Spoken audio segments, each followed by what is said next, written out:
কম্পিউটারের এই যুগেও টাইপরাইটারে কাজের এমন দৃশ্য চোখে পড়বে ঢাকার আদালত পাড়ায়। একসময় এখানে শতাধিক টাইপিস্টের ব্যস্ত দিন কাটত। এখন টিকে আছেন বিমান পালের মতো হাতে গোনা কয়েকজন। এই তো আগে অনেক কাজ ছিল, এখন অনেক অর্ধেক হয়েছে আর কি।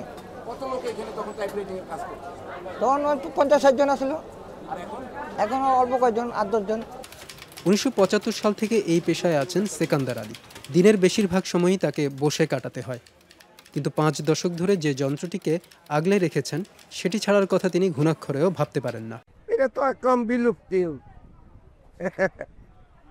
এখন যে ইংলিশ কিছু টাইপ আছে, ইংলিশ এই যে ফিল আপ সরকারি বা কিছু ফর্ম আছে, এগুলি যেমন ইলেকট্রিক টাইপ বা টাইপ এগুলি চলে আর কি। তখন যে ইনকাম হইতো ভালো চলা যায়। সরকারের নির্দিষ্ট কিছু ফর্ম পূরণ, আদালতের সমনে নাম ঠিকানা লেখানো, স্ট্যাম্প পেপারে কম্পোজ ভুল হলে সেটি ঠিক করে নতুন করে লেখা, গ্রাহকদের এমন সব কাজ করে দেন টাইপিস্টরা। আবার পুরনো দলিলের নকলের জন্য কারো কারো এখনও টাইপরাইটারের লেখাই পছন্দ। হাতের টাইপটাই ছিল ঐতিহ্যবাহী, কারণ কম্পিউটারের মধ্যে অনেক সময় মিচিং হয়ে জায়গা দু একটা কথা, তখন আমরা এই হাতের টাইপের আশ্রয় নিই।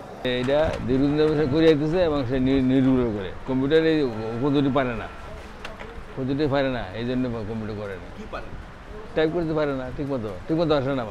তবে টাইপরাইটারের যুগ যে শেষ হয়ে গেছে তা বোঝেন টাইপিস্টরাও। নতুন বা পুরাতন কোনো ধরনের টাইপরাইটারই এখন কিনতে পাওয়া যায় না। এর খুচরা যন্ত্রাংশ, কালি, কার্বন পেপার কোনো কিছুই সহজলভ্য না।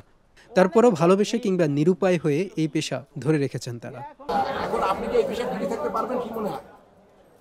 অনেক যতকাল করা যায় ততক্ষণ থাকতে।